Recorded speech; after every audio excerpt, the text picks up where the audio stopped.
I'm really excited because Gloria approached me with the Joint Fire Science Program to be the liaison and the host for this webinar today. We have, gosh, eight speakers tuning in from all over. 3 of them are remote and 5 of them are in person, and we're going to be talking about oak and oak management today.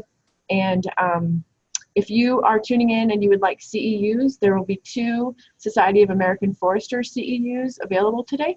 And so there's information about that. It should have been in your registration, and there's also more information about that on our website, forestry.usu.edu. So there'll be more. I'll say something about that during the break, so don't feel like you need to go searching for that information right now.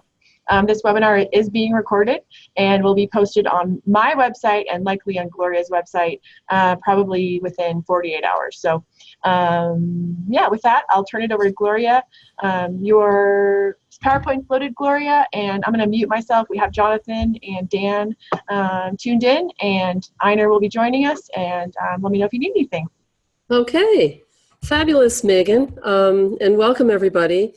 This has turned out to be a long-awaited and well-attended event. Who knew that Gambel Oak was of such significant interest across the country? I'm just going to be. You have to unmute yourself for some time. Okay. There you are. Got ya. Yeah. All right, now we. Okay. Thanks, Megan. It's always something to learn on these. And I believe Megan went over the continuing education credits for Society for American Foresters and the International Society of Arboriculture. Megan will have this link listed every once in a while in chat. Is that right, Megan? Okay. And you're welcome to take a screenshot of that link as well. And if you have any questions, please email Megan or myself later on or chat with us later. There we go. Okay, so I just want to give our attendees online and in person. We have about 12 or 13 people here attending in person at the Colorado State University campus, and welcome everybody. I'd like to give a very brief introduction about what the Joint Fire Science Program is, and a very brief introduction about how we came to this webinar, and who cares about Gambel Oak anyway, and what are we doing here, and what are we going to do going forward. The Joint Fire Science Program was started in 1998 when somebody in the federal government saw that megafires were going to be the way of the future in the United States. And I'm not sure even then they could have suspected what was going to be happening these days.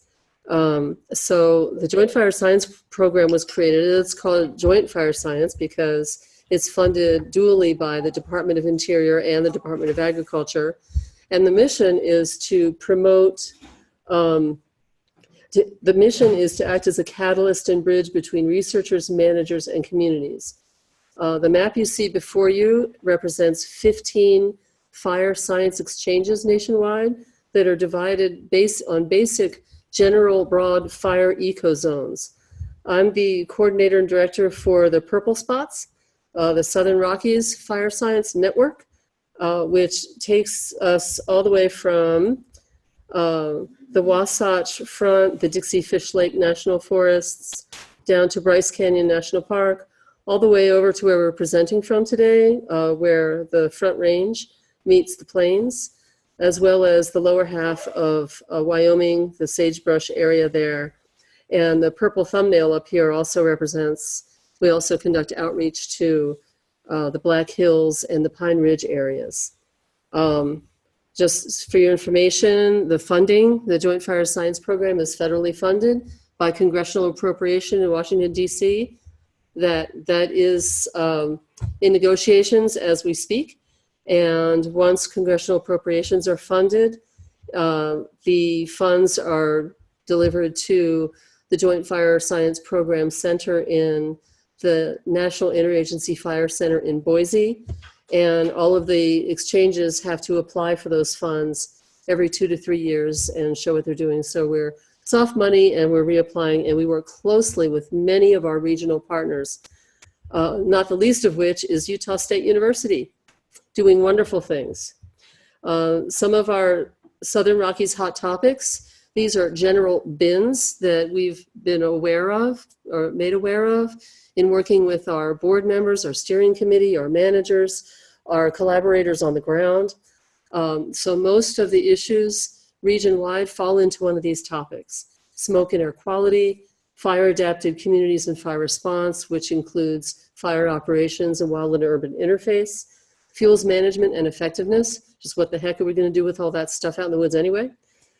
Sagebrush and fire and sagebrush ecology, wildlife and feral animals, and how is wildlife affected by fire, and how are feral animals affecting fuel loading and distribution, landscape restoration resilience, and of course, we don't get anywhere without collaboration and education. So what does Gambel Oak mean in the Southern Rockies? If you look at the bottom, the small map on the bottom right of your screen, that map is the most recent one I found. If somebody else has a better one, please forward it to us.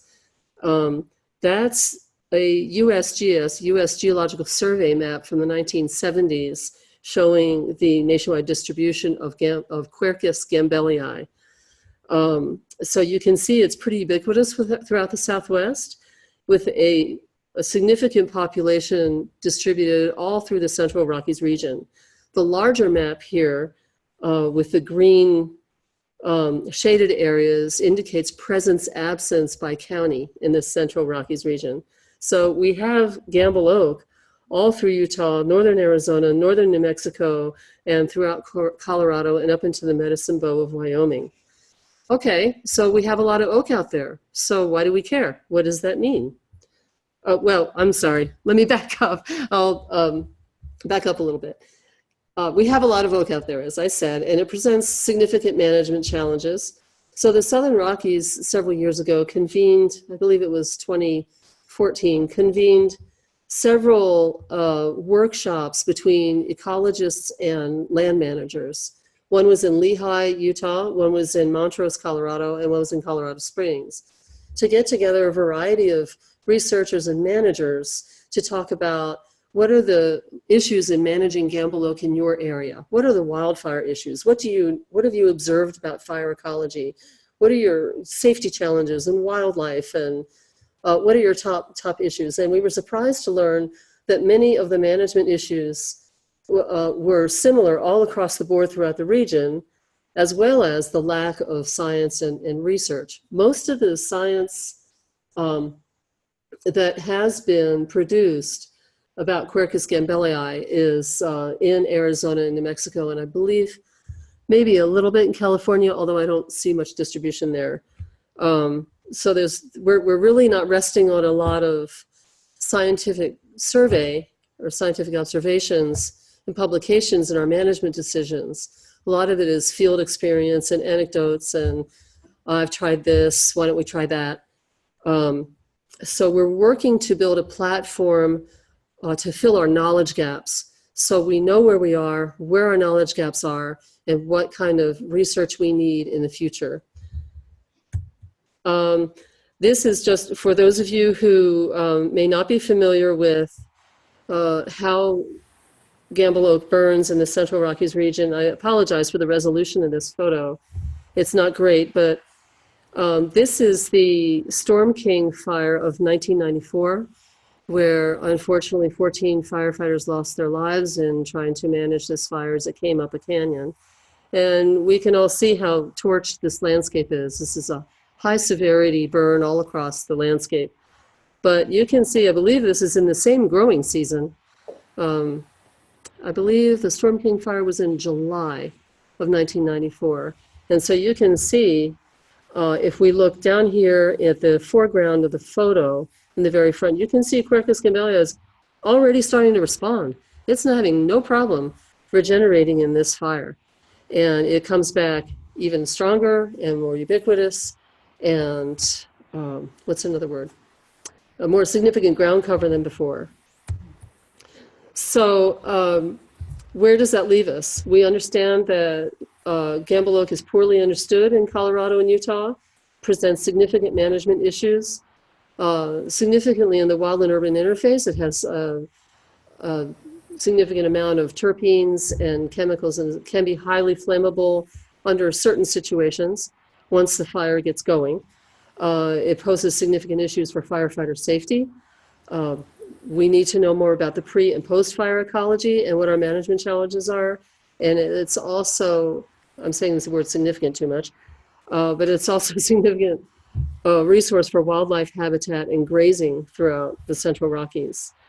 So we produced out of those ecology and researcher meetings a status of knowledge paper that kind of gave us a springboard to gather together what we knew, identify what the knowledge gaps are, identify key points that we need to explore more to fill out our management approach.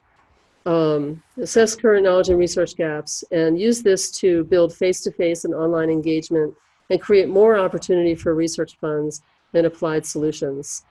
Dan Huisjen will be now presenting, and if you can go to this link online, if you don't already have a hard copy in front of you, he'll be uploading this PDF and walking us through the paper and identifying what we do, what we think we know, and what we think we don't know. So, I'd ask Gloria, I'll put that link in the chat window. Awesome, so that thank you. Can grab it easily. And yeah, so if you push escape, or go ahead and stop sharing. And then that will give the permission to Dan to go ahead and take over the screen. Okay, thanks everybody for listening. Thanks for coming. I'm interested to see what will come out of this today. And also, Megan, did you mention we'll not only be sending out a survey poll about feedback and satisfaction with this particular webinar, but Dan Huisjen and I will also be working on a survey that will be coming to recipients later, more extended, that can provide short answers for where we go from here and what else people would like to see. So I'm hitting stop share. Thank you for listening. And while Dan is bringing up his screen, I'll just like to remind folks, and I think I forgot to mention this, if you have questions, we're going to be dealing with some of those questions throughout the webinar. So go ahead and put those questions in the Q&A window at the bottom of your screen. And for folks in person, go ahead and just keep those in your brain, and then Gloria will sort of help moderate them and bring them to the surface for all of us online viewers. We have about 110 people tuning in online, so I assume we're going to have a fair amount of questions as the speakers get going.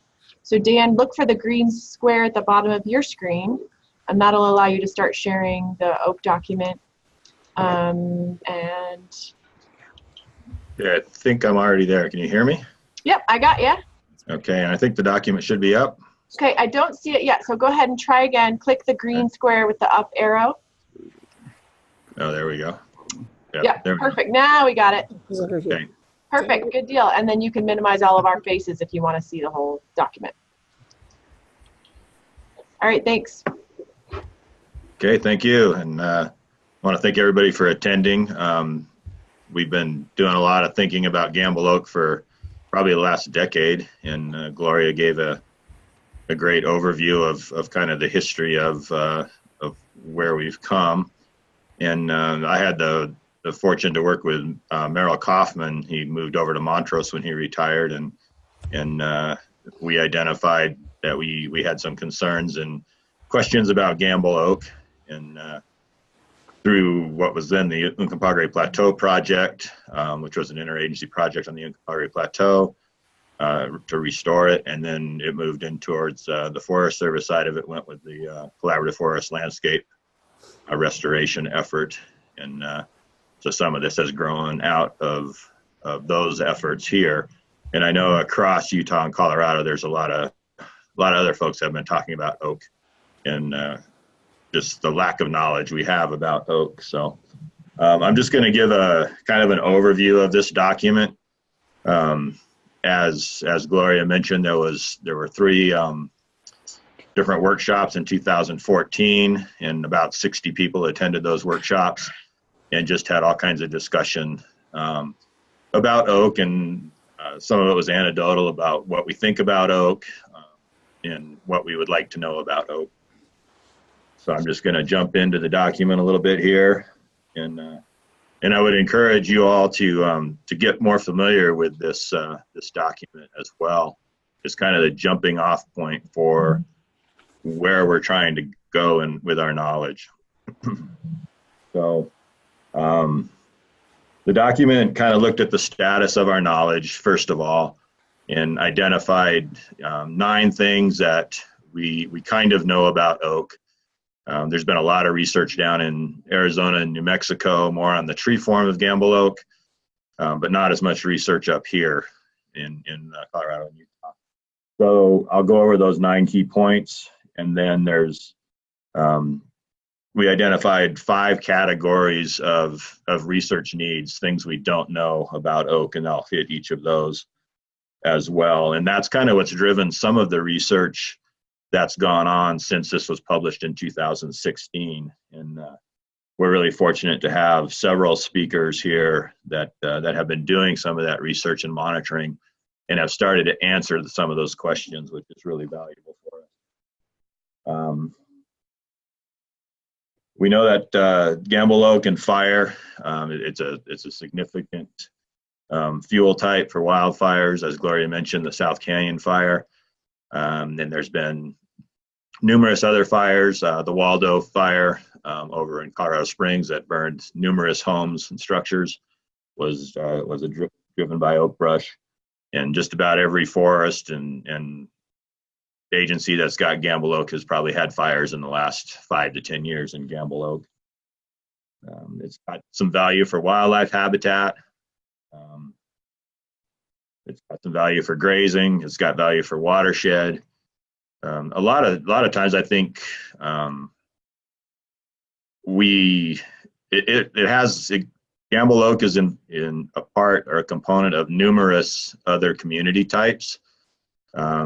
We've identified 6 different community types that Gambel oak is in this document, and it behaves a little differently in all of those community types. And sometimes I think when we're managing those other community types, like for ponderosa pine, we're trying to restore ponderosa pine, but we get this incredible oak response that sometimes we didn't expect. When we're managing pinyon juniper and trying to create meadows or openings in pinyon juniper, if we get into much of an oak component, we get a tremendous amount of oak response, and we don't get the grasses and forbs we thought we might get from a wildlife standpoint or a watershed standpoint. And then in the larger, the brushy kind of oak brush, and you can see in this cover photo, like the oak brush on the left side of that photograph on the cover, when we try to do some burns in that to create different age classes or compositions, the impact of that treatment tends to be very short term. That oak responds very quickly, and within 10 or 15 years, it seems like a lot of the benefits of that treatment are gone. So those things kind of drove some of our questions. There were several authors of this paper that helped Merrill out. They're all listed here. Several of these folks also helped to coordinate the workshops that were held around the 2 states. Just going to bump forward here. Gloria covered quite a bit of this stuff already. Hopefully everybody can see what's on the screen here. So key points, and I'm not going to hit these with too much depth, but key point 1 is not all Gambel oak communities are the same. I mentioned earlier it's a component of many different community types. And we've identified 6 of them on the next page of the document. There's photographs kind of those 6, but Gambel oak is also in a bunch of other community types. And ecologically, it behaves a little differently in all of those types, although it is a resprouter, as Gloria mentioned, and it tends to be pretty aggressive after we've done a treatment. So key point 1, not all Gambel oak communities are the same. Key point 2, I believe, is up here. Considerable uncertainty exists about the long-term ecology of Gambel oak ecosystems. Because it's in numerous community types and behaves differently, a lot of times we're not real sure what the Gambel oak's going to do or how it's going to respond. And I think in light of a warming and drying climate, there's even more uncertainty about that because we're not sure about what the other species are going to do or how they'll respond to treatments. So here's just some quick photographs of some of those community types: the Gambel Oak dominated, Gambel Oak mountain shrub, ponderosa pine with Gambel Oak, PJ pine Gambel Oak, PJ Gambel Oak, and then Doug fir Gambel Oak. And I know you guys that are out in the field are probably seeing it mixed up with other species as well and other community types. So anytime we try to do some management or treatments or have a fire in those community types, we get interesting responses.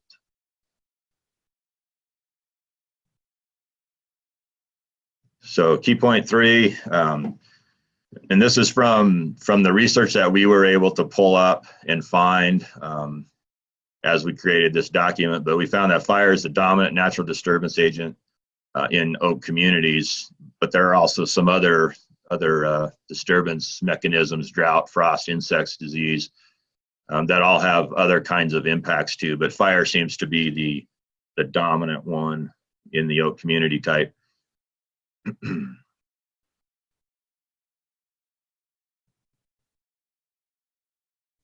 Key point 4, exclusion of fire from Gambel Oak communities often but not always results in increased biomass and decreased landscape diversity and may have variable effects on stand continuity. So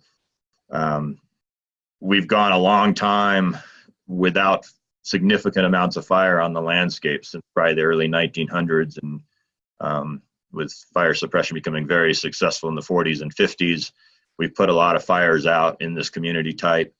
And so we've seen the landscape become more homogeneous, both in terms of age and in diversity in that type. So we can kind of expect, bigger fires, kind of like we're seeing, even in the absence of potential climate change.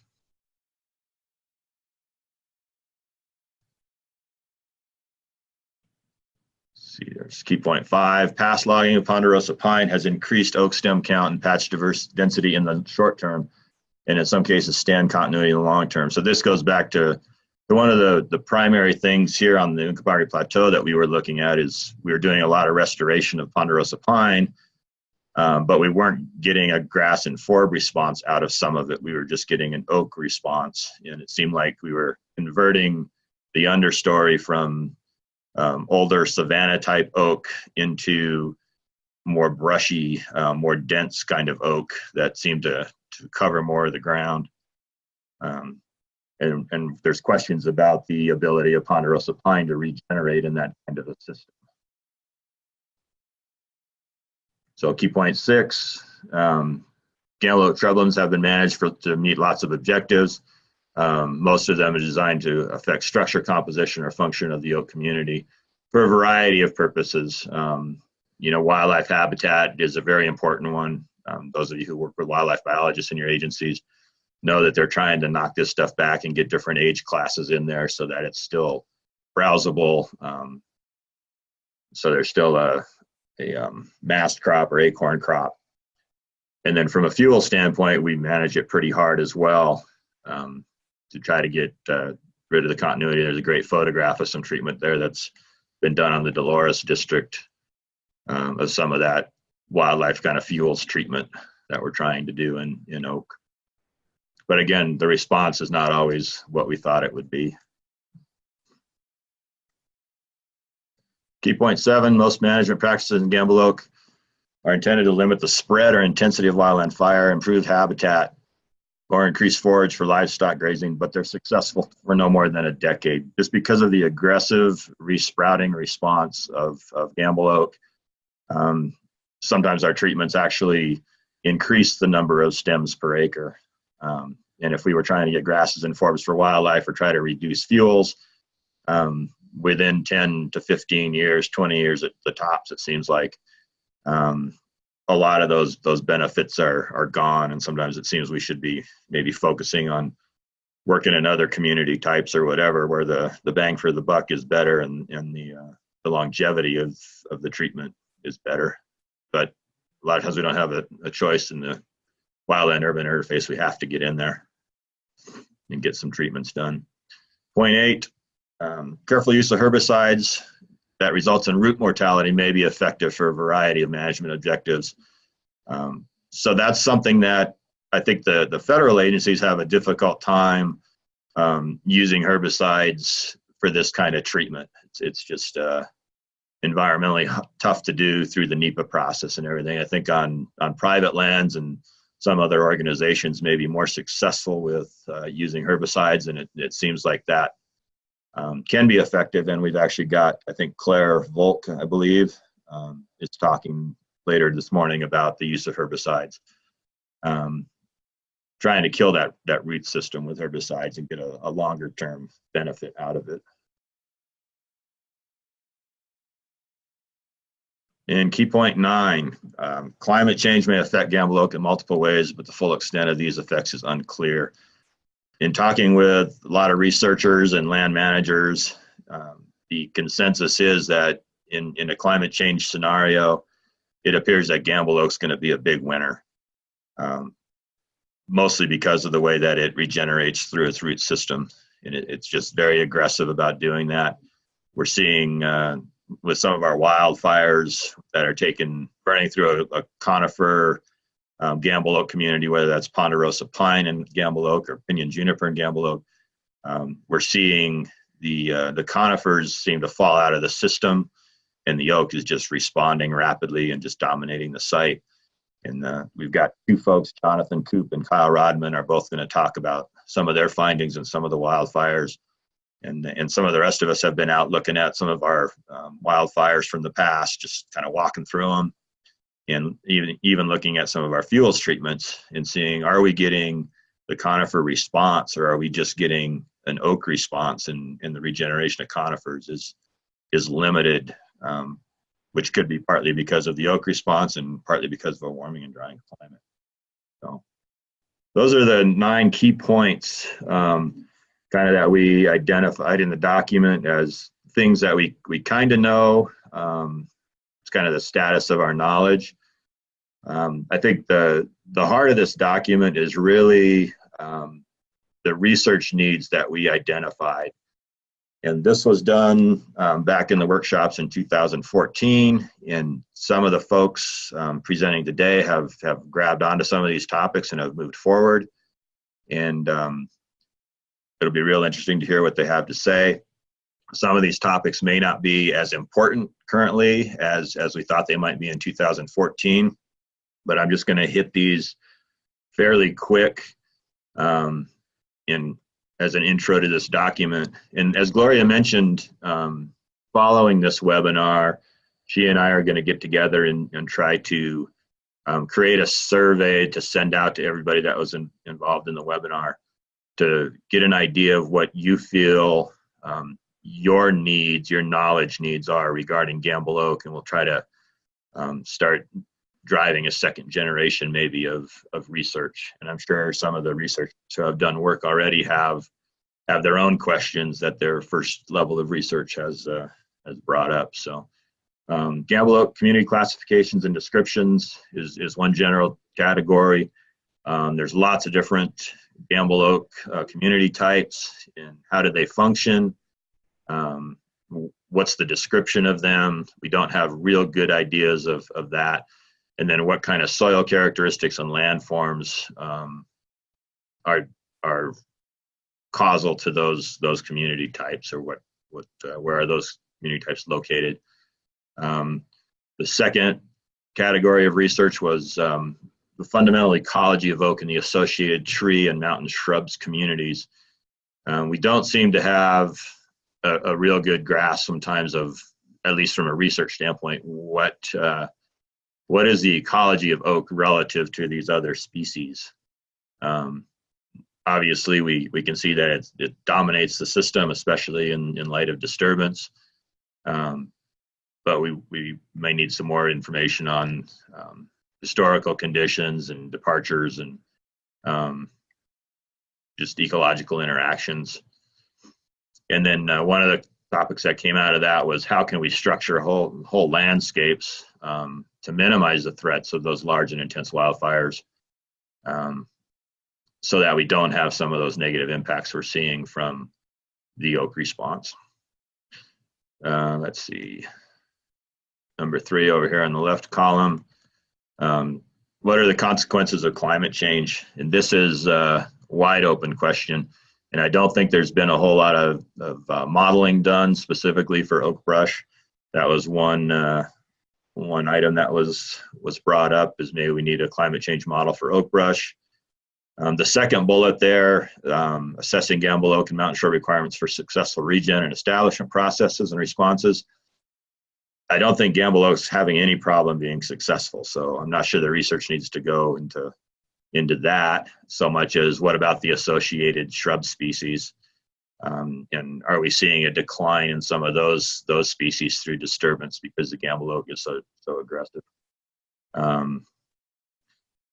Another research topic was maybe can there be some migration with climate change of these shrub and tree species into other niches, newer niches, as climate change changes, impacts the environment. Livestock and wildlife grazing in light of climate change, and how is that affecting things? And then a vulnerability assessment to see if there's other pests from adjacent areas that may be able to come into the Gambel oak community in a different kind of a climate scenario. And that could be a negative impact or maybe a positive impact if we're trying to control Gambel oak. The fourth item we looked at was for research needs is we just don't understand a whole lot of the ecological effects of fire, at least from a scientific standpoint. I think a lot of us who have been managing fires and fuels in Gambel oak for a while have a pretty good idea what's going to happen, what kind of response we're going to get in oak, but we don't understand sometimes the fire regimes and the ecological effects, particularly relative to some of the associated conifer species and some of the other shrub species in those environments.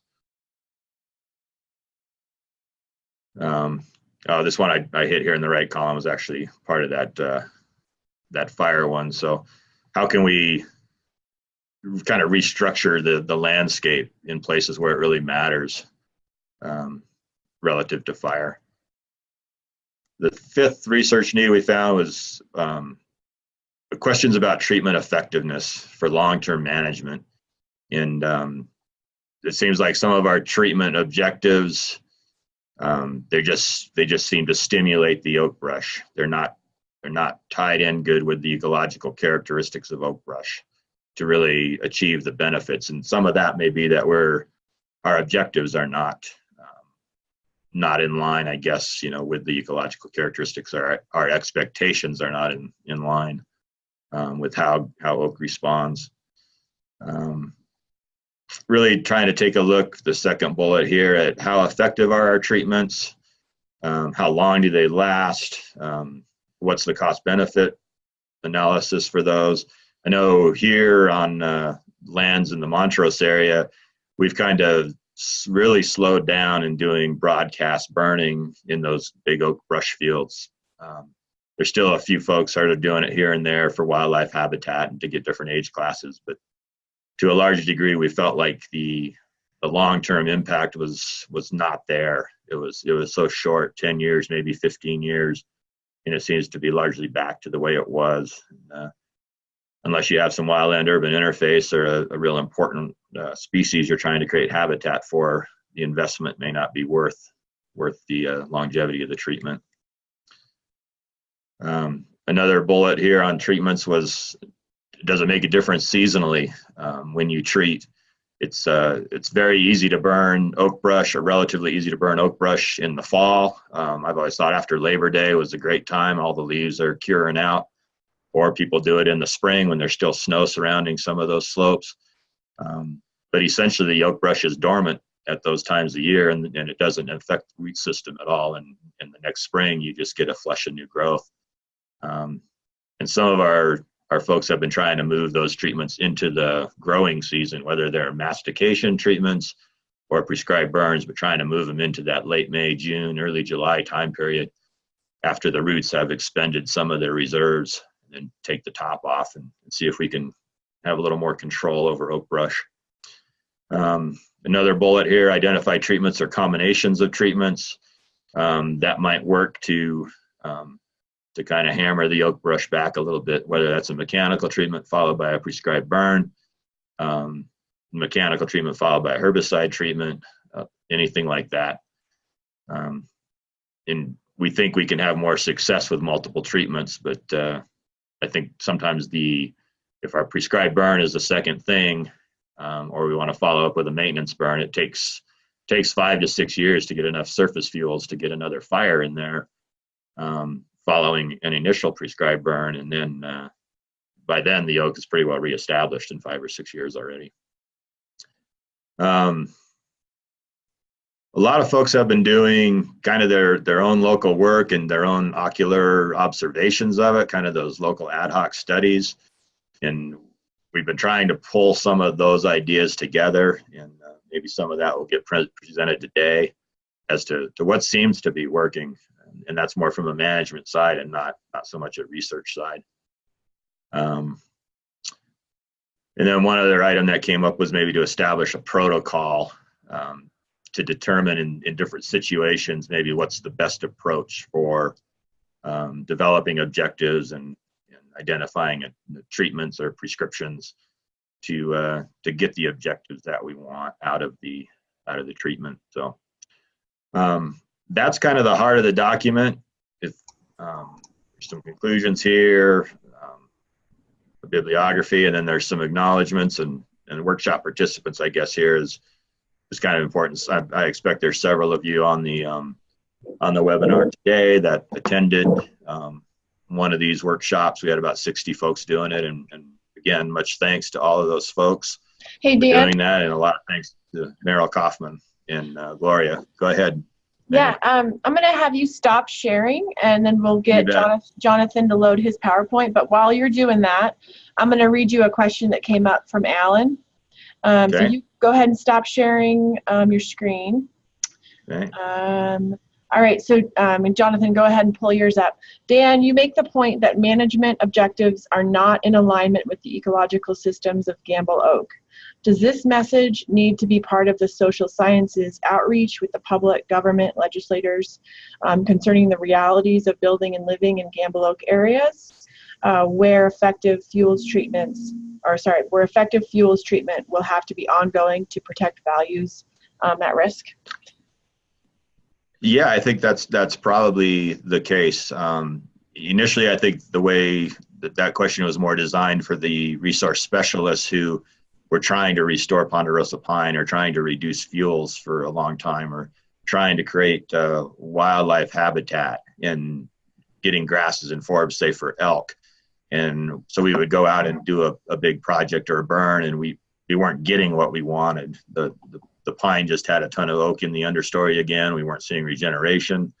The wildlife habitat just converted right back to oak brush. The fuels treatments didn't last very long. So that research need was really aimed at the resource specialists and some of the NEPA process already. But I think as we move forward with big WUI projects around communities that have a lot of oak brush, we do need to make sure we are communicating that ecological side of how oak brush responds and why we just can't go in there and grind it out and have have a solution for 20 or 30 years. It's a long-term continuous effort in some of those areas. Good deal. Okay. All right, Jonathon, we're going to hand it over to you. Dan, go ahead and mute yourself. Thank you so much for a great presentation. And all right, thanks. It's all yours. Yeah, can you guys see the right screen here? Yep, we got it. Great. Well, great. Thanks, Dan, and I really want to thank the organizers, Gloria et al., for putting this together today. So I know I'm looking forward to learning a lot from you guys. I certainly have a lot more questions about Gambel Oak than I have answers.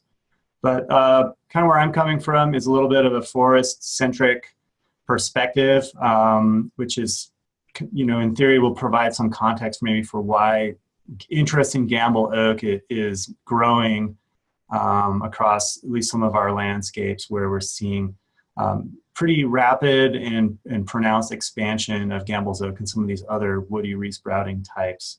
So also this talk will focus quite a bit on some of our work from the Jemez Mountains, which is located in northern New Mexico and basically one of two of the southern tips of the southern Rocky Mountains. So maybe we can draw some lessons from that landscape that might have some applicability to sort of the rest of the southern Rockies.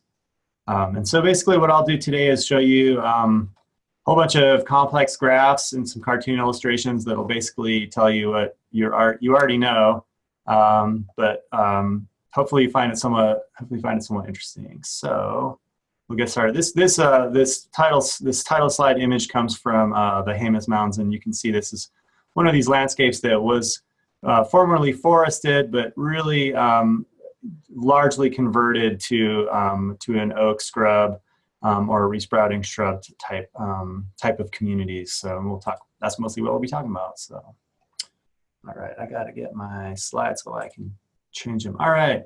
So here's where this talk will go. Sort of general conceptual framework of how forests respond to fire. And then a little bit about, or quite a lot about, the fire-driven forest type conversions that we're seeing in the Jemez Mountains. And then finally, just a little bit of some more recent data in which we're examining patterns of post-fire vegetation, ecological trajectories, where we've had high severity fire in ponderosa and mixed conifer forests across the interior western US. All right. So just to begin, I probably don't need to convince anyone here about increasing wildfire activity across the western US, but there's certainly increasing wealth of scientific evidence quantifying these trends, and also really pointing to climate change as predominantly driving the changing fire regimes that we're seeing across the western US. So in spite of what perhaps our president says, there's abundant evidence that climate change is really what's responsible for accelerating fire activity. And just to point out a couple of good papers, Jolly et al. From 2015 showed basically pretty strong increases in fire season length associated with more wildfire. There's a great paper by Batzoglu and Williams from 2016 showing fuel moisture decreasing, and as fuels become more dry, we have more fire, not surprisingly. And then a recent paper this year from Zach Holden showing that basically the less summer precipitation you have, the more fire you have as well. So all those factors pretty closely linked to the changes that we're seeing here. All right, I'm just struggling a little bit with my PowerPoint. You might have to click on the screen to sort of activate it, and then yeah, I'm just not your seeing arrow. me. Yeah, we'll do it this way. All right, and of course, just looking at the headlines today, it's important to remember too. There's huge social costs of some of the changes that we're seeing in fire activity as well. All right, so this is just a sort of general conceptual idea about how forests respond to fire, and we could imagine years following fire on the bottom axis, and then over on the left, this metric that we use in community ecology called compositional dissimilarity, which is basically if you have a site that, pre and post disturbance, or two different sites that have all the same species in the same proportions, the compositional distance would be 0. If you had no species in common, that compositional dissimilarity would be 1. So we could imagine that in some cases, we might have a forest or a fire impact that really didn't have a pronounced effect on a forest system, and we could call that resistance. And that might be our classic sort of low severity fire in a ponderosa mixed conifer forest, in which the trees had high crown bases, and the fire moved through, but really didn't have a pronounced impact. Thick bark and fire-resistant stand structure, we might not see much change at all. Another scenario you could imagine is where we saw really pronounced changes of the initial disturbance, but over time that system would bounce back or recover back towards what it was compositionally before. So we could call that recovery or resilience. Another trajectory you might imagine is one where, you know, you had sort of longer term impacts of that disturbance, and I'm just calling that delayed recovery, but ultimately it would go back into sort of the same type of vegetation and structure of vegetation as what was there before. So forests might take longer to recover under some circumstances. That might be, you know, greater than 100 years. And finally, another scenario is where we have a disturbance that changes the community in such a way that it never really recovers to what it was before. And so we call these alternate stable states, or this could be termed ecological transformation or regime shift. And these are some of the areas where we're increasingly concerned that some of the changes we're seeing do represent sort of regime shifts rather than just delayed recovery. Either way, I'm kind of lumping all that together and calling it type conversion, because it's essentially where we've converted our community from one type into another. But, you know, we don't necessarily know if it's going to come back or not. But in any case, it won't be recovering over the near term or over any time frame that's sort of meaningful for land managers or, you know, us in general. What could lead towards this thing I'm calling type conversion? Well, certainly tree mortality. And so anything that increases burn severity or kills trees is sort of the first step. And so over here, I've got another little diagram showing forests. Well, if we burn the forest, we might send it on a trajectory that could lead towards either non-forest or maybe recovery to forest. And this is where I think a lot of our systems are at. They're somewhere in that, you know, following fire in between these two states, or somewhere in there. We don't necessarily know exactly where, nor where they're going to go. So following disturbance, what kinds of things might lead to one outcome versus the other? What kinds of things might lead to that non-forest outcome? The larger patch sizes and greater distances to seed source, absence of any sort of tree refugia might lead towards that non-forest outcome. Post-fire climate, and we're seeing changes in post-fire climates that tend to be pushing things away from forest recovery. Other factors that might reduce tree seedling establishment or growth, maybe the seeds are out there, but there's really strong competition, or climates are unfavorable for those seedlings to grow. And finally, any sort of subsequent tree seedling mortality, in particular, subsequent fire that can then come through and take out any sort of forest recovery.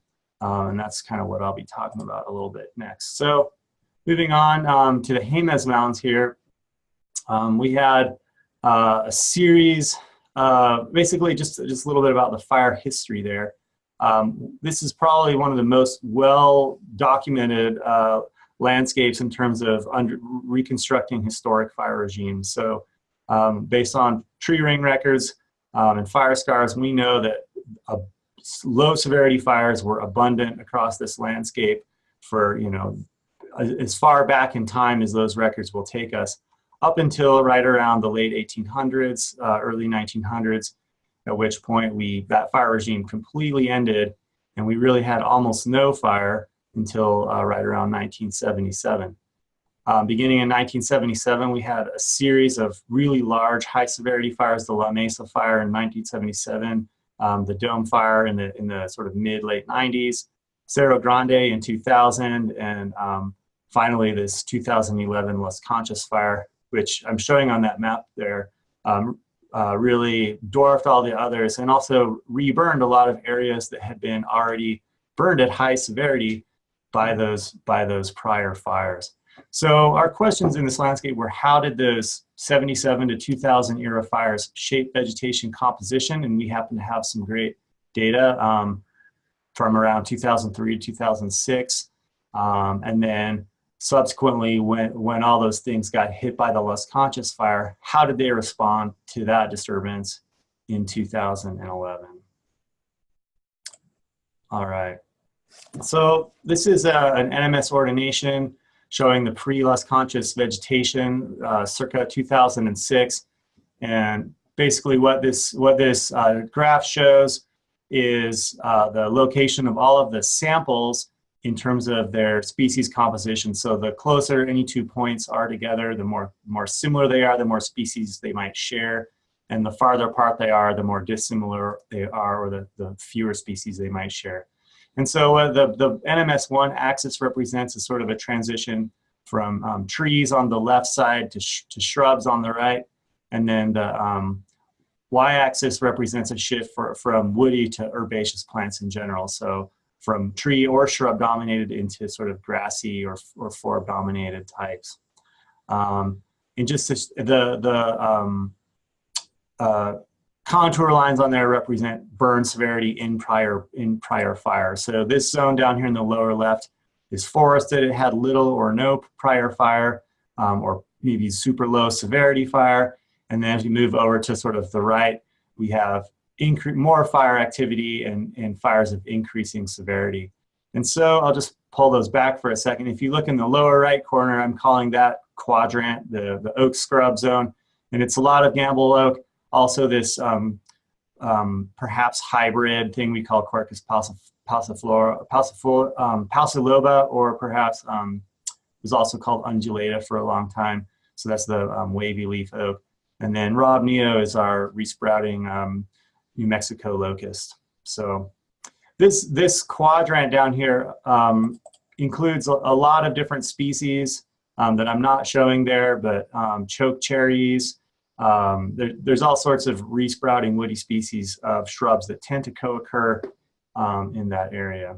And so I've kind of broken this into these 4 different types. Each of those types was associated with a prior fire severity. And you can see the oak scrub type, most of those areas had burned at pretty high severity. And we think that's what generated them from a forest type before, but sometime between 77 and 2000, one of those previous burns. So this is the Las Conchas fire, 2011, pretty extreme fire, burned about an acre a second for its first 14 hours, pretty extreme behavior and pretty wild run there on that first afternoon. So here's just a quick shot of how it looked immediately following the fire, and in an area that had been already pretty cooked in the dome fire in 1996. So just a quick look at over here on the right side. Here's our ordination again, and we're seeing Las Conchas fire severity is in red there. And so basically the areas that didn't really have much fire before burned at high severity where there were forests. And our oak scrub zone sort of showed a mix of severities, but fairly high severity, again, in that reburn, compared to some of these lower severity portions of that space where, you know, it's more of a grass-dominated type. Okay, so these arrows represent where things went following fire. And so if we look at the lower left side, that forest quadrant, we can see most of those areas when they burned in Las Conchas, they were converted and they moved into one of these other vegetation types, at least temporarily, savanna or meadow types up on the top of the graph, or the oak scrub sort of zone down here in the bottom right. How did the oak scrub do? Well, mostly it was extremely resilient. So it burned severely, but it really didn't change very much. And of all these types, oak scrub showed sort of the least change. So once we have it, it tends to change the least. I'm going to flip through some pre and post fire pictures here. So here's a nice patch of Gambel's oak. These are some fairly old stems that are probably burned in 1977 in the La Mesa fire. There it is in 2003, and here it is in 2013. So you can see it's sort of a lot of resprouting, and that's kind of what we expect from Gambel's oak. Here's a few more shots. This area also burned in the La Mesa fire in 77. And here it is following Las Conchas. Really not much change except for a few more of the conifers died. There was a juniper there in the right that obviously didn't make it. A few of the ponderosas didn't make it, but that oak scrub rebounded pretty well. This is area that burned in the dome fire in 97 or 96. And we can see here, you know, this area was formerly forested. It burned a high severity in the dome fire in the 90s, and then watch what happens here. This is it in 2014 following Las Conchas fire. It's almost getting hard to tell that it ever was forested there. Here's some areas where we had some tree seedlings that had come in following the La Mesa fire in the 70s. So these are upwards of 30-year-old ponderosa pines. And then when this area reburned, those things are sort of being vanquished from the landscape. Here's some younger seedlings, saplings that are cooked off of there, but you can really see in these images the abundance of oak following fire, and some of these patches like up on this hillside in the upper left that are basically becoming completely converted to oak. Same deal, this slide's got some of that New Mexico locust in it, sort of the same deal going on there. And just to go through a couple more, pretty dramatic changes in these landscapes from forest to entirely shrub-dominated systems. So just kind of what the conclusions are from this landscape. Oak scrub and locust and some of our other resprouting woody vegetation types certainly appear to have been generated by high severity fire. And then these changes were strongly reinforced by subsequent fire. So those resprouters recovered, tree regeneration was removed, and then the non-forested patches really expanded and further increased distance from tree seed sources and probably reduced likelihood of tree regeneration. So we add a fire to our forest, we get sent up there, that subsequent fire, it seems like it's probably pushed it into a non-forested realm that it'll stay in for the foreseeable future, certainly. All right, how long will these shrub fields persist? I just want to give a shout out to Chris Gitterman's research from 2018. This is a paper that just came out this year, but he sampled age structure and fire histories across older oak shrub fields in the Jemez. So these are patches that had been on the landscape, in the mid 1900s. There they are, and some of the 1935 aerial imagery on the left. And his question was basically, what was the fire regime of those sites? Was there any evidence that fire catalyzed them initially? And basically what they found was they really burned at basically the same frequency as low severity fires in the adjacent conifer forest. And they also persisted in the absence of fire from that period 1900 to 2015. And the aerial photography comparison indicated that really there's no real shift over that time frame, and there wasn't any sort of conifer encroachment into these shrub fields. So basically, as far back in time as we can go, these data suggest that once you have these large patches of oaks on the landscape, they're not going anywhere, whether they're burning frequently or not. They seem to occupy that space and basically hold on to it. And then I just want to show a couple of quick images from some of our work that we're doing across the western U.S. We've been working in 13 different burns that sort of represent sort of the climate space of ponderosa pine and dry mixed conifer forests in the interior west. So we have 5 up in the northwest and 8 down here in the southwest. These are all areas that were ponderosa or dry mixed conifer and burned circa 2000 to 2005. And we've been looking at sort of what's the trajectory of those areas. This is another complicated NMS ordination, but what I want to show you is there's maybe 3 main kinds of trajectories we could conceive of. One is forests that burned at low severity or stayed there, or areas where forest recovery is very strong. Shrub-dominated areas that burn at high severity, and then sort of a grassy or herbaceous outcome. And just to zoom in on the shrubs really quickly, this is that same center panel from the previous slide. Here's Gambel Oak in terms of its contribution to that mix. And so, yeah, Gambel's Oak is a shrub that is part of that whole mix. But across this whole area, across this gradient of these burns across the interior western U.S., there's just a whole suite of species that sort of behave similarly. So just a couple of picks. Here's Gambel's Oak from Missionary Ridge, sort of doing what we think a Gambel's Oak does following fire. And here it is again. This is down on the Mogollon Rim, where it's really trying to become a tree instead of being a shrub like it does down in the southern part of the San Juans. But up in the northwest, it's this stuff called buckbrush or snowbrush, Ceanothus velutinus. Similar thing. That's actually a nitrogen fixer. This is another kind of shrub community, a 9-bark dominated shrub community, also from the northwest. This is the red stem Ceanothus here, also from the northwest. Similar thing, also a nitrogen fixer. We have our own Ceanothus fendleri, that's abundant in many of our burns in this area, but it doesn't seem to kind of be able to take over as well as those other species of Ceanothus. Here's our Robinia neomexicana, so another nitrogen-fixing, resprouty, and horribly spiny plant. You guys probably know Cercocarpus or mountain mahogany. This is from the Hayman burn, so some areas that have really increased the dominance of that species. And then just at lower elevations in the southwest, there's that wavy leaf oak again. And finally, I would even sort of lump aspen into that whole group of woody resprouters that can assume dominance after fire in these systems, even though it can obviously become a pretty nice or aesthetically enjoyable tree species. It really does act in many of the same ways. All right, and I'll be quick on my conclusions here because I think I'm a little bit over time. But in conclusion, well, from the ground, we're seeing lots of forest loss and expansion of woody resprouters, including these Gambel Oak dominated communities. In some areas, these changes really appear to be essentially permanent. We might expect changes in fire regimes and climate that continue to drive more of these kinds of changes.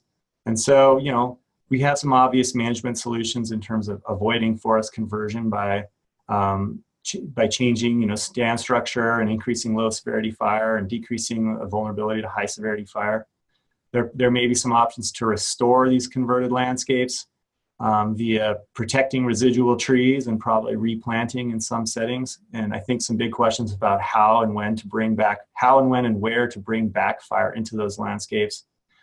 And then a couple of questions that I have are, you know, are there circumstances where conversion might be a desirable outcome or acceptable in any case? And finally, you know, if we're going to get that anyway, how might we manage for sort of healthy and functioning shrub field communities? What do those even look like? And so those are some of the questions we have. And of course, here in Western Colorado, that's where this image is from. We have, you know, vast areas dominated by these species, and this is kind of like what we're seeing happening to other landscapes across the Southwest and the Southern Rockies. So I'm a little bit over, sorry about that, but just acknowledgements and any questions anyone might have. Probably have to wait on those, but I'll leave that up to Megan. So. Yeah, Jonathan, thanks a lot. I think we might hold off to take some questions just so we can stay as much on schedule as possible.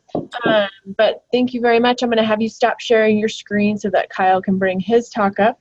Next up, we're going to have Kyle Rodman, a PhD candidate from the University of Colorado, Boulder. 3 of our speakers today are remote, and the rest are going to be in person. So just take a couple seconds to get transitioned over. Just a reminder, please put your questions in the Q&A window, and that should either be at the top or the bottom of your screen, depending on your display. So we'll sort of keep tally of all those questions and address them if we can at the end of each person's talk, but we'll definitely have time at the end from 11:55 to 12:25 for future questions. So Gloria, you're going to share your screen and then have Kyle's PowerPoint pulled up. So I might recommend pulling his PowerPoint up, or maybe Kyle can do it, I don't know. And then click the share your screen. Okay. There you go. And now I can hear you well. All right. Okay, let's get the PowerPoint up. No. And folks, we're going to have a break from 10:20 to 10:35. So just keep that in mind. And we might, since we might go a couple minutes over, so it might be more like 10:25 to 10:35. But if you need to leave and then come back into the meeting room, feel free to do so. Megan, can you see the presentation? Not yet. So try again. Click the green square. Oh, I haven't. Green square. Here we are. Green square share. Yeah. Perfect. There we are. All right. Cool. And then go into slideshow, or maybe Kyle can do that. Whatever. Got it. Yeah. Yep. From beginning. Sorry. All right. Perfect. So I hope you can advance okay. There's the buttons, and I think you might need to click on the screen. Okay. Awesome. Thank you. Yeah. Great. Thank you, Megan, for the introduction. Jonathan, that was a very interesting presentation, kind of related to some of the stuff I'm going to talk about. So we tried to ensure there's not too much overlap here. We talked in advance, so hopefully that's the case. The title of my talk today is Friends or Foes, and it's primarily about interspecific interaction in post-fire environments. So this is a project that's the bulk of my dissertation work down at CU. I'm a PhD student in geography, PhD candidate in geography. Two of my dissertation chapters are on post-fire stuff. A lot of those sites tend to be in oak-dominated systems. So while the focus is often on the conifer side of things, I'm trying to touch on the oak stuff today, and I think it'll hopefully provide some interesting results for all of us. One of the things that I find really fascinating about oak is just how diverse the species can be. Right, so when we look at the range of the species, we see this huge phenotypic variability ranging from the small shrub form to a tree form. I did my master's thesis down in Arizona in the Mogollon Rim area. And when you walk around down in those places, you can see 500-600-year-old stems that are 50 feet tall, 2 feet in diameter. And when you're in the Front Range here, we see very, very small shrub form primarily. So very, very wide range of traits that the species can possess. When we think about its involvement in post-fire environment, it can be similarly diverse. So we can see a range of interactions, facilitative or competitive. When we talk about the facilitative side of things, oak can provide a nurse plant effect, potentially in some of these more xeric sites. Potentially attract seed dispersers, avian seed dispersers like corvids that might be moving around pinion seeds, ponderosa seeds, caching them in patches of oak potentially. Can also have inhibitive or competitive effects. So as Jonathon talked quite a bit about, when these oak come in after a fire, they can totally take over a site if they come in huge abundance, right? Which we see in many places, right? And when we think about a species like ponderosa pine in particular, our understanding of ponderosa pine in general is that it does very well in these areas with bare mineral seed beds, post-disturbance, right? If you have oak dominance in an area, that's going to modify the local seed bed and potentially influence the way seeds are going to germinate in that system. So I want to talk a little bit about this specific project that we're working on. As I mentioned, the focus has primarily been on the conifer side of things, but I'm going to touch on the oak stuff a little bit. In this particular area, our main focus on this project has been to better understand post-fire dynamics of pine oak, ponderosa pine, and dry mixed conifer forests. Many of these sites are scattered throughout southern Colorado and northern New Mexico. We looked at 15 separate wildfires ranging in date from 1988 to 2010. 2010 was the latest year we looked at. We were trying to ensure that there would be some adequate seed production following the fire for conifers. So a couple specific questions related to oak on this project. One is this question of facilitation and competition, right? How much of an effect is oak having on the conifers establishing post-fire? Is that a facilitative effect in some ways? Is that a competitive effect in others? And we're also interested in things like grass cover of other shrubs. What are those things doing to ponderosa and Douglas fir establishment post-fire? The second question I think is pretty interesting. It's looking a little bit more at dendrochronological stuff. So looking at seedling establishment, vegetative reproduction of oak, seeing how those things relate to the timing of fire, as well as the post-fire climate. I'm not going to talk too much about the methods. I know that the focus, it was really supposed to be on the meat of the results here. But this is one of the statistical models that we produced for this study. So I'm going to talk a little bit about this in more detail. But in general, one thing worth pointing out, this y-axis is a standardized coefficient. So the size of this bar is really telling us about the relative influence of each of these predictors. And this is attempting to predict ponderosa pine abundance following fire across each of these fires. So when we look at these different predictors, I think there's a couple interesting things that pops out. One is these two predictors on the left are both climatic. So AAT is actual evapotranspiration. CWD is climatic water deficit. So actual evapotranspiration is a good proxy for site productivity. Places that have high AAT tend to have a lot of evaporation, but also have a lot of moisture available, right? Places that have a high CWD tend to have a strong moisture deficit, right? So those are really warm and dry sites in general, right? And when we look at ponderosa abundance, we see a strong relationship with AAT and CWD. right? So strong relationship with site productivity, negative relationship with CWD, or moisture availability. We also see a strong relationship with distance to seed trees, not really unexpected, right? Places that are further from seed trees tend to have worse reproduction and regeneration of ponderosa pine. But in particular, I wanted to point out two things related to this project and related to oak and competing vegetation.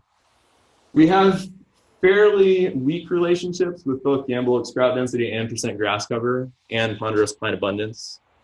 It is a significant relationship, it's there, and it's a negative relationship indicating that these things are potentially competing with ponderosa pine seedlings, potentially limiting densities of seedlings in the post-fire environment.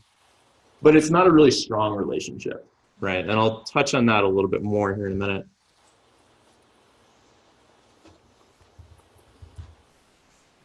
So the second part of this project is looking at the effect of climate and the timing of disturbance on vegetative reproduction and germination. Right? So to talk a little bit about the methods, because these aren't really standard methods that are used very frequently, we went out and destructively sampled seedlings across all of these fires that we were looking at. We also took cross sections of vegetative sprouts, low to the ground, assuming that these things are growing pretty fast in a post-fire environment. If you're capturing a cross section close to the ground, we should be able to assume that that is about the year of resprouting, right? This figure on the right here is showing how this works with conifer seedlings, where we're attempting to find what we call the root shoot boundary. And this is roughly where the seed germinates. So at that point, the roots are growing down, the stem is growing up. That's the oldest part of the tree. And if you can actually accurately date that, you can get the annual year of establishment for conifer seedling. So summary of results in a couple of the fires that we were looking at. These are the two most recent ones. And this is showing 5 different species.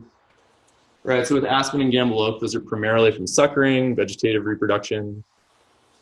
With Douglas fir, ponderosa pine, and lodgepole pine, those were destructive samples, again, where we were looking for the root shoot boundary of those seedlings. And there's an interesting relationship here where we don't see that all of the samples are dating to a specific year. Part of that is the sampling protocol. We were collecting seedlings across the entirety of each fire rather than in specific sites, right?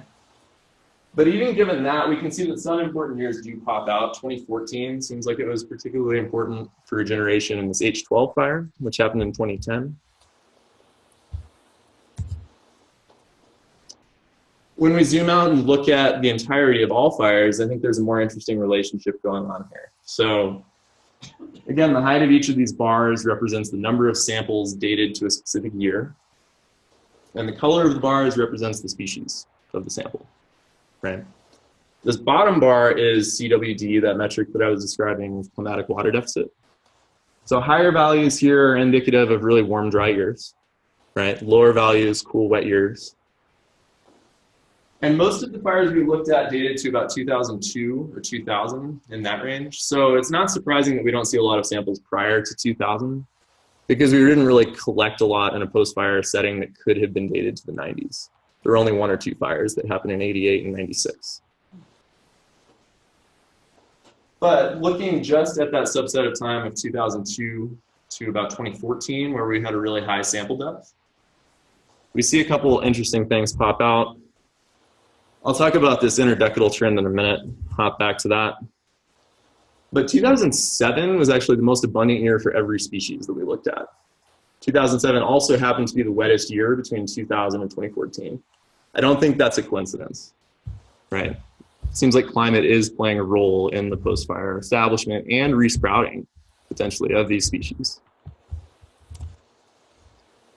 When we look at the interdecadal trends, it's probably no surprise to folks that have lived in the Southern Rockies and Southwest that the 90s and the 80s were quite a bit wetter than the last decade we've experienced, decade and a half we've experienced.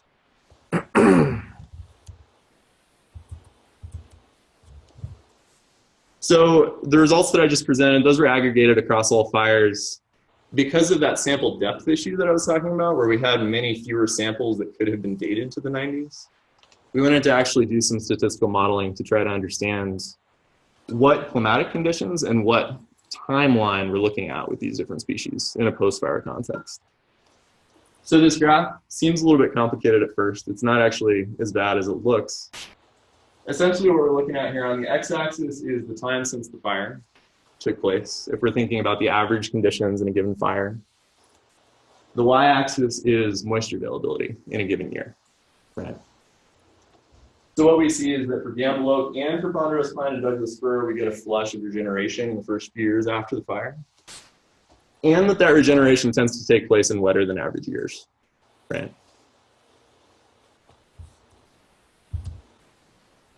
And I think that that's a pretty interesting thing, that relationship's fairly consistent across species, right? So to kind of summarize this, No, sorry. no worries. I don't know why that comes up. So to kind of summarize this, ponderosa pine abundance does seem to be lower in areas with high oak densities and high percentages of grass cover. Probably not that surprising to folks that have walked around many of these sites. Advancing is happening right now. There we go. Another interesting finding, I think for me in particular, this is one of the most interesting things that I've come across in the oak stuff in particular. So both oak resprouting and conifer establishment appear to benefit from these wetter than average years. But we shouldn't say that this is all happening within the first few years after a fire, because even some of these sites that we looked at, the 88 fire, for example, we were still seeing establishment of all these species up until the last few years. Right. Sorry, no. again. Okay. So this question, does oak exclude conifers from establishing? I think that there's weak support for that statement. But certainly that varies with density, right? In places where we see scattered oak clumps, where it's not a homogeneous stand that's entirely composed of oak, potentially that's not an inhibitory effect, potentially that's a facilitative effect, right? And I think I've seen support for that walking around these sites. You do, in fairly frequent settings, see individuals of pinyon, individuals of Douglas fir, even ponderosa pine in the middle of clumps of oak. Right, and part of that could be the microclimatic buffering effect, where the shrubs are reducing the surface temperatures in these sites. Part of that could be, again, attracting avian seed dispersers and providing a seed source, even when there is not an adjacent seed tree nearby. I'm really sorry. All good. So I wanted to talk one more time about the climatic stuff. I think this is a pretty interesting story. So the Hondo fire happened near Cuesta, New Mexico in 1996. Burned primarily at high severity. It was about 60 or 70% high severity, which as a proportion of total fire area is pretty large, right? So we often see this somewhere in the like 40% range in fires that we would consider mixed or high severity. This one was 60 or 70%, so burned pretty hot. But one interesting thing about this fire, the couple years after that fire were wetter than average, right? And most of the oak stems that came in after the fire came in those wet years, 1 to 2 years after the fire.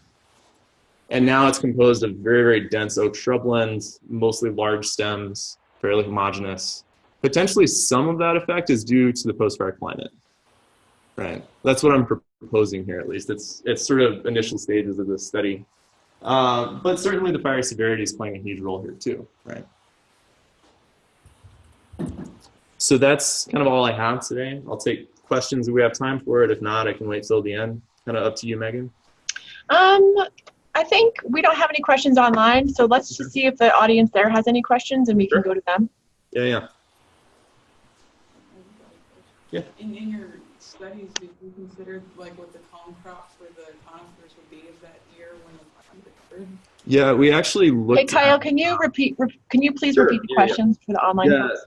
So the question for the audience was, did we consider the cone crop of the years during the fire or the few years after the fire? Does that kind of... Because if it burns in the cone crop, yeah. you're going to get higher. Yeah, absolutely. We actually, this previous summer, we worked with one of Miranda Redmond's students, a professor up here at CSU, and we looked at cone production for the past 20 years or so across many of these sites.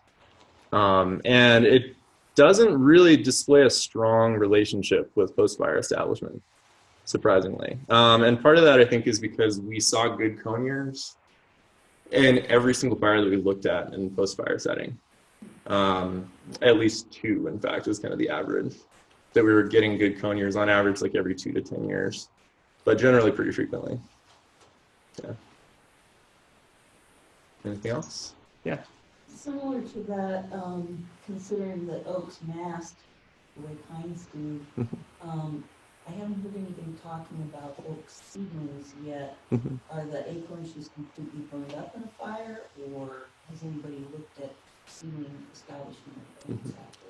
So the question was, has anybody looked at oak seed production and seedling establishment as opposed to the vegetative reproduction side of things? Yeah. So from my understanding in the literature, it seems like oaks start producing acorns at about 60 to 80 years. So if we think about post-fire environments, if the fire burned all of the stems above ground, it would take quite a while for the seeds to actually be there. In my experience of doing the destructive samples, everything we looked at was vegetative. But certainly in some of these places that burned to lower severity, where you have surviving stems, some of that could be acorn production too. Yeah. All right, let's wrap it up, and we will have our break from now until 10:35, and that will keep us on schedule, and then folks that are tuning in online will know when to come back. So thank you so much, Kyle, and if you have further questions, remember to put them in the Q&A window at the bottom of your screen, and we'll get started in about 10 minutes. Cool. Thank you so much. Thanks, everyone.